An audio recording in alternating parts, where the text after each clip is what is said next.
Today, we're diving into epilepsy from both the clinical and nursing management perspective. We're going to connect the science happening at the neuronal level with the real-world nursing interventions that protect patients and improve outcomes. We'll walk through seizure pathophysiology, classifications, provoking factors, assessment findings, diagnostics, medication management, patient safety priorities, and long-term patient-centered care. As we go through this lecture, keep one major concept in mind. Epilepsy is not simply a disease of movement. It is a disorder of abnormal electrical activity in the brain, and the manifestations depend entirely on where that electrical disturbance occurs and how far it spreads. And for nurses, the priorities remain consistent: safety, airway protection, accurate assessment, prevention of complications, and compassionate support during what can be a very frightening experience for both patients and families. One of the most important concepts in neurology is understanding that a seizure and epilepsy are not automatically the same thing. A single seizure can occur as an isolated event. It may be provoked by something temporary, such as fever, hypoglycemia, alcohol withdrawal, infection, electrolyte imbalance, or acute head trauma. Epilepsy, however, refers to a syndrome characterized by recurrent, unprovoked seizures. That distinction matters clinically because it changes long-term management, diagnostic evaluation, and patient education. Epilepsy can also be classified as primary, meaning idiopathic, or without a clearly identified cause, or secondary, meaning it develops because of another neurologic or systemic condition, such as stroke, tumor, traumatic brain injury, or CNS infection. Another very important clarification: epilepsy is not synonymous with intellectual disability or developmental disability. Many patients with epilepsy have completely normal cognition and intelligence.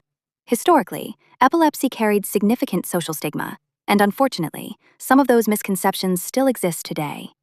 Part of the nurse's role is not only managing the clinical condition, but also helping reduce fear, misinformation, and social isolation surrounding the diagnosis. To understand seizures, we first have to understand normal neuronal function. Normally, neurons communicate through controlled electrical and chemical signaling. Electrical impulses fire, complete their task, and then stop. That controlled balance allows the brain to coordinate movement, sensation, speech, behavior, memory, and consciousness. During a seizure, that regulation breaks down. Instead of organized electrical activity, neurons begin firing excessively and uncontrollably. The electrical discharge continues beyond what the brain can regulate, creating what is essentially an electrochemical storm inside the nervous system. And the symptoms that appear depend entirely on where that abnormal firing occurs. If the discharge involves the motor cortex, the patient may develop jerking movements or tonic-clonic activity. If sensory regions are involved, the patient may experience numbness, tingling, visual changes, unusual smells, or auditory disturbances. If deeper or more diffuse regions are affected, consciousness, behavior, mood, or autonomic function may become impaired. That is why seizures can present anywhere along a spectrum, from a brief staring episode all the way to severe, generalized convulsions with complete loss of consciousness. Clinically, nurses must remember, the outward seizure activity is only the visible manifestation of underlying abnormal neuronal discharges occurring inside the brain. When we look at the causes of epilepsy, they generally fall into two broad categories: idiopathic, meaning genetic or unknown causes, and secondary causes, meaning epilepsy develops because of another underlying condition. Idiopathic epilepsy often involves a genetic predisposition or congenital abnormality, even when a precise structural cause cannot be identified. Secondary epilepsy is much more common clinically and is associated with acquired brain injury or systemic disease. In early life, causes may include birth trauma, neonatal asphyxia, CNS infections, congenital malformations, or high fevers. Later in life, seizure disorders are frequently associated with stroke, dementia, cerebrovascular disease, brain tumors, traumatic brain injury, toxic exposures, alcohol or drug intoxication, and metabolic disorders. One very important nursing concept is recognizing that head injury remains a major preventable cause of epilepsy. That is why prevention strategies such as helmet use, highway safety, occupational safety precautions, and injury prevention education are so important from a public health perspective. And clinically, whenever a patient presents with a first-time seizure, nurses should immediately begin thinking, Is this provoked or unprovoked? Is there an underlying metabolic problem? Could this be related to trauma, infection, toxicity, or structural brain disease? Because identifying the cause is a major part of preventing future seizures and guiding long-term treatment. A very helpful way to think about epilepsy is through the concept of the seizure threshold. Every brain has a certain level of electrical stability. In patients with epilepsy, that threshold is lower, meaning it takes less stimulation to trigger abnormal neuronal firing. So instead of the brain staying below that threshold, certain triggers can push neuronal excitability high enough to produce a seizure. One of the most important triggers clinically is sleep deprivation. Lack of sleep significantly lowers the seizure threshold and is a very common precipitating factor. Other physiologic triggers include fever, stress, and hormonal fluctuations such as menstruation. Chemical triggers may include alcohol use or withdrawal, metabolic disturbances, electrolyte abnormalities, and nutritional deficiencies. Environmental triggers can also play a role, particularly flickering lights in photosensitive epilepsy. And this is why patient education is so important. Nurses are constantly helping patients identify patterns. What happened before the seizure? Was the patient sleep deprived? Ill? Under severe stress? Missing medications? Using alcohol or substances? Because trigger identification becomes a major strategy in long-term seizure prevention. This also reinforces another major teaching point. Medications help control seizures, but lifestyle management and trigger reduction are equally important parts of epilepsy care. During the Ictal Phase, priorities become immediate safety and airway protection. The first goal is to protect the patient from injury while preserving dignity and privacy as much as possible. If standing, ease the patient safely to the floor and protect the head from trauma. Remove nearby hazards, loosen restrictive clothing, and if the patient is in bed, raise padded side rails. Now, there are several major nursing contraindications that students must know cold for exams and clinical practice. Never restrain a patient during a seizure. Never place anything in the patient's mouth. And never attempt to pry the jaws open. Those older myths can actually cause severe injury to both the patient and the caregiver. Instead, focus on maintaining a safe environment, observing the seizure activity carefully, and preparing for airway support if needed once the seizure subsides. After the seizure activity ends, nursing care transitions into the post-tictal phase.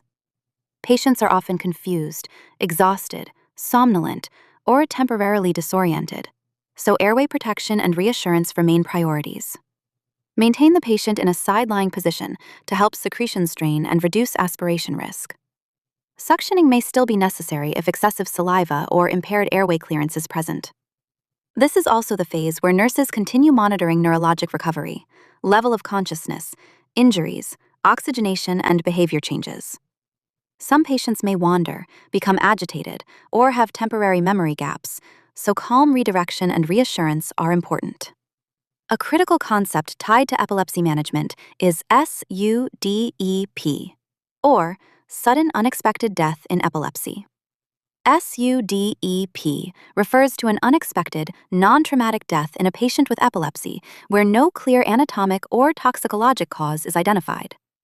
Current evidence suggests many cases may involve unrecognized cardiac dysrhythmias or respiratory dysfunction following seizures.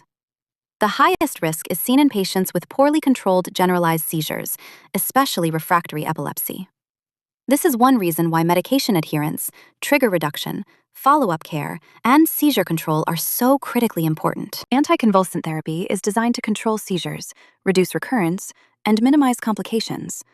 But it is important to remember that these medications manage epilepsy rather than cure it. Medication selection depends on seizure type, patient safety profile, age, comorbidities, and response to therapy. One classic high-yield medication is phenytoin. Students should immediately associate phenytoin with gingival hyperplasia, which is why strict oral hygiene and regular dental care are essential teaching points. Across anticonvulsant therapy as a whole, nurses must also monitor for serious adverse effects, including hepatotoxicity, blood dyscrasias, sedation, dizziness, and severe dermatologic reactions, such as Stevens-Johnson syndrome. Another major nursing responsibility is therapeutic drug monitoring. Serum medication levels, medication adherence, and dose-related side effects all require ongoing assessment. And one of the most important safety concepts in epilepsy care is this: anticonvulsants should never be stopped abruptly unless specifically directed by the provider. Sudden withdrawal can precipitate rebound seizures and may trigger status epilepticus, which is a life-threatening neurologic emergency requiring immediate intervention. For some patients, seizures remain uncontrolled despite medication therapy. In those cases, advanced interventional and surgical therapies may become part of treatment planning. Traditional epilepsy surgery focuses on identifying and removing the epileptogenic focus, meaning the specific brain region responsible for seizure generation.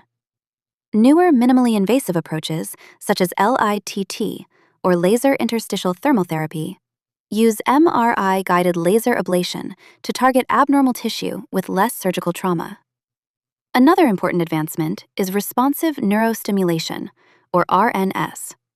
This system continuously monitors brain activity and can deliver electrical stimulation when abnormal firing patterns are detected, essentially attempting to interrupt seizure activity before clinical symptoms develop.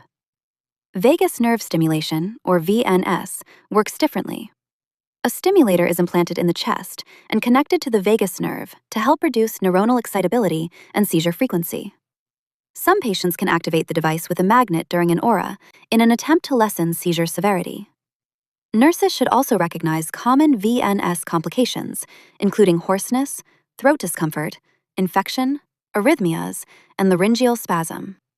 The major takeaway is that epilepsy management is no longer limited to medications alone. Modern therapy may combine pharmacologic treatment, neurostimulation, and surgical intervention, depending on seizure control and patient response. Dietary therapy can also play a role in epilepsy management, particularly in patients with refractory or drug-resistant seizures. The most recognized approaches are the ketogenic diet and the modified Atkins diet, both of which are high-fat, low-carbohydrate therapies designed to alter brain metabolism and reduce neuronal excitability. For some patients, especially pediatric populations, these diets can significantly reduce seizure frequency when medications alone are not effective. However, these therapies come with important clinical trade-offs.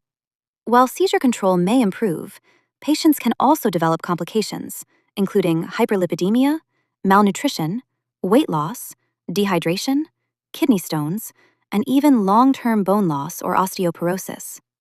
That means dietary therapy requires close interdisciplinary monitoring involving neurology, nursing, nutrition services, and family education. The major takeaway is that epilepsy treatment is highly individualized. Even non-pharmacologic therapies may provide substantial benefit, but they require careful monitoring to balance seizure reduction with overall patient safety and nutritional health. Epilepsy management also changes significantly across special patient populations. In female patients, hormonal fluctuations can directly affect neuronal excitability, which means some individuals experience increased seizure activity around menstruation, a phenomenon known as catamenial epilepsy. Reproductive considerations are also critically important. Certain anticonvulsants can decrease the effectiveness of hormonal contraceptives, and pregnancy introduces additional concerns related to teratogenicity, medication adjustments, and seizure control. That is why preconception counseling and close neurologic follow-up are strongly recommended for women of childbearing age. Long-term anticonvulsant use can also increase the risk of osteoporosis, making bone health monitoring another major nursing consideration. In geriatric patients, epilepsy often presents differently. New-onset seizures in older adults are frequently associated with cerebrovascular disease, prior strokes, dementia, or neurodegenerative conditions. Medication management also becomes more complicated because aging alters hepatic metabolism and renal clearance.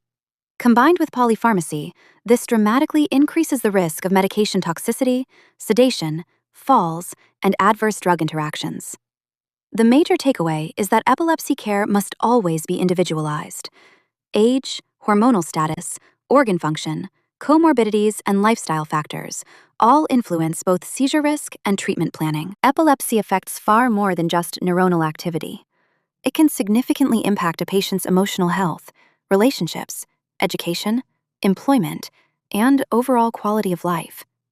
Many patients experience fear of having seizures in public, social isolation, anxiety, depression, and ongoing stigma that still exists around epilepsy today. In pediatric populations, children may struggle with school exclusion, peer rejection, or overprotection from family members who are understandably afraid of injury. Adults may face driving restrictions, employment concerns, insurance challenges, and the stress of maintaining independence while living with an unpredictable condition. This is why comprehensive epilepsy care must include psychosocial support in addition to seizure management.